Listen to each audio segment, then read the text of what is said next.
Vocab Books presents Across the Straits by Henry Lawson, published 1895. We crossed Cook's Straits from Wellington in one of those rusty little iron tanks that go up and down and across there for 20 or 30 years and never get wrecked, for no other reason apparently than that they have every possible excuse to go ashore or go down on those stormy coasts.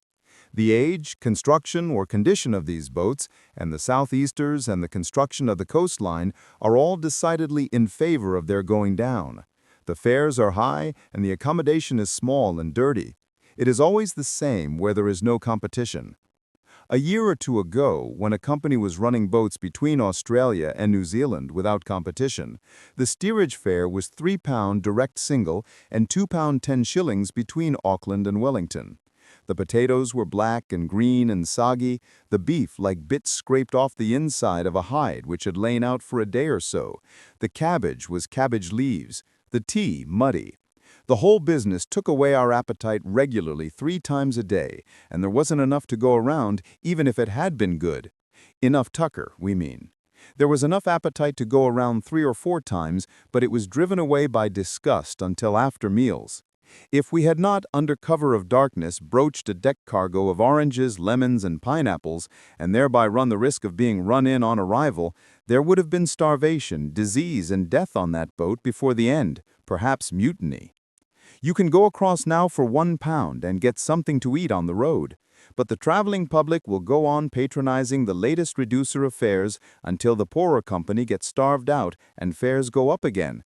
Then the traveling public will have to pay 3 or 4 times as much as they do now and go hungry on the voyage, all of which ought to go to prove that the traveling public is as big a fool as the general public. We can't help thinking that the captains and crews of our primitive little coastal steamers take the chances so often that they in time get used to it, and being used to it, have no longer any misgivings or anxiety in rough weather concerning a watery grave, but feel as perfectly safe as if they were in church with their wives or sisters, only more comfortable, and go on feeling so until the worn-out machinery breaks down and lets the old tub run ashore or knocks a hole in her side, or the side itself rusts through at last and lets the water in, or the last straw in the shape of an extra ton of brine tumbles on board, and the John Smith Newcastle goes down with a swoosh before the cook has time to leave off peeling his potatoes and take to prayer.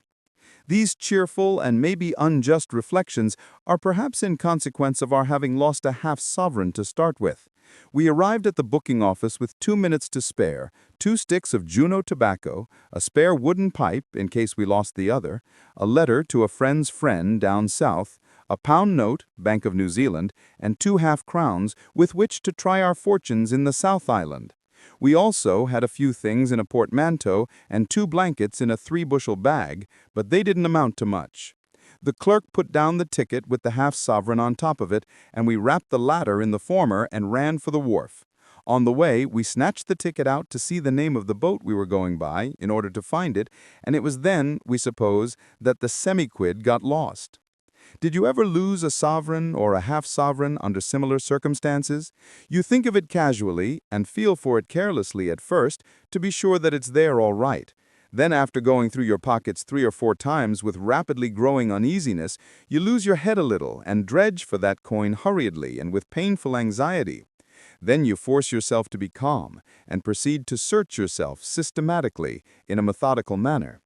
At this stage, if you have time, it's a good plan to sit down and think out when and where you last had that half-sovereign, and where you have been since, and which way you came from there, and what you took out of your pocket, and where, and whether you might have given it in mistake for 6p at that pub where you rushed in to have a beer. And then you calculate the chances against getting it back.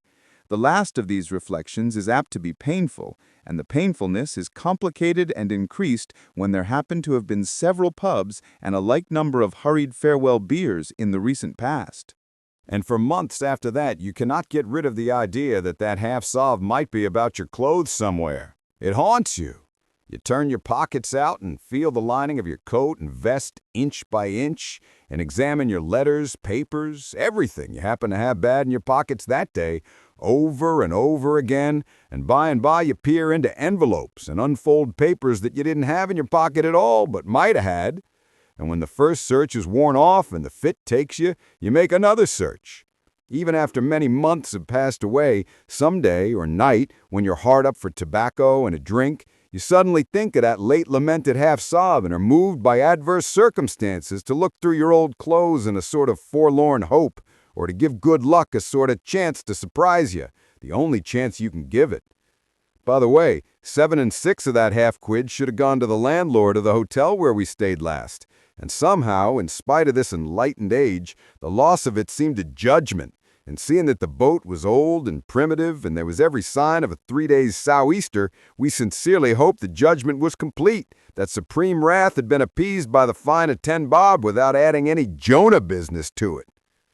This reminds us that we once found a lost half-sovereign in the bowl of a spare type 6 months after it was lost. We wish it had stayed there and turned up tonight. But although when you're in great danger, say adrift in an open boat, tales of providential escapes and rescues may interest and comfort you, you can't get any comfort out of anecdotes concerning the turning up of lost quids when you've just lost one yourself. All you want is to find it. It bothers you even not to be able to account for a bob. You always like to know that you have had something for your money, if only a long beer. You'd sooner know that you fooled your money away on a spree and made yourself sick than lost it out of an extra hole in your pocket and kept well. We left Wellington with a feeling of pained regret, the fellow wanderer by our side telling us how he had once lost a 5-pun note and about 2/3 of the city unemployed on the wharf looking for that half-sovereign. A sailor said that the Moa was a good sea-boat, and although she was small and old, he was never afraid of her. He'd sooner travel in her than in some of those big, cheap ocean liners with more sand in them than iron or steel. You know the rest. Further on in a conversation concerning the age of these coasters, he said that they'd last fully 30 years if well painted and looked after. He said that this one was seldom painted and never painted properly, and then, seemingly in direct contradiction to his previously expressed confidence in the safety and seaworthiness of the Moa, he said that he could poke a stick through her anywhere. We asked him not to do it. It came on to splash, and we went below to reflect and search once more for that half-sovereign. The cabin was small and close and dimly lighted and evil-smelling and shaped like the butt end of a coffin. It might not have smelled so bad if we hadn't lost that half-sovereign. There was a party of those gypsy-like Assyrians, 2 families apparently, the women and children lying very sick about the lower bunks, and a big, good-humored-looking young Maori propped between the end of the table and the wall, playing a concertina. The sick people were too sick, and the concertina seemed too much in sympathy with them, and the lost half-quid haunted us more than ever down there, so we started to climb out. The first thing that struck us was the jagged top edge of that iron hood-like arrangement over the gangway. The top half only of the scuttle was open. There was nothing to be seen except a fog of spray and a Newfoundland dog seasick under the lee of something. The next thing that struck us was a tub of salt water, which came like a cannonball and broke against the hood affair and spattered on deck like a crockery shop. We climbed down again backwards and sat on the floor with emphasis in consequence of stepping down a last step that wasn't there and cracked the back of our heads against the edge of the table. The Maori helped us up, and we had a drink with him at the expense of one of the half-casers mentioned in the beginning of this sketch. Then the Maori shouted, then we, then the Maori again, then we again, and then we thought, dash it, what's a half-sovereign? We'll fall on our feet all right.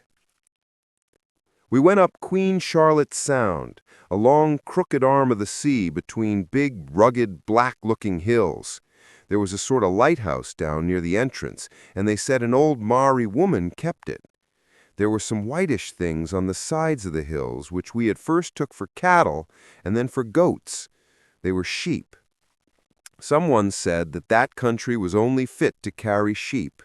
It must have been bad then, judging from some of the country in Australia which is only fit to carry sheep. Country that wouldn't carry goats would carry sheep, we think. Sheep are about the hardiest animals on the face of this planet, barring crocodiles. You may rip a sheep open whilst watching for the boss's boots or yarning to a penmate, and then when you have stuffed the works back into the animal and put a stitch in the slit and poked it somewhere with a tar stick, it doesn't matter much where, the jumbuck will be all right and just as lively as ever and turn up next shearing without the ghost of a scratch on its skin. We reached Picton, a small collection of twinkling lights in a dark pocket, apparently at the top of a sound. We climbed up onto the wharf, got through between two railway trucks, and asked the policeman where we were and where the telegraph office was. There were several pretty girls in the office, laughing and chiacking the toner clerks, which jarred upon the feelings of this poor orphan wanderer in strange lands. We gloomily took a telegram form and wired to a friend in North Island, using the following words: "Wire quid, stumped." Then we crossed the street to a pub and asked for a room, and they told us to go up to number 8. We went up, struck a match, lit the candle, put our bag in a corner, cleared the looking-glass off the toilet table, got some paper and a pencil out of our portmanteau, and sat down and wrote this sketch. The candle is going out.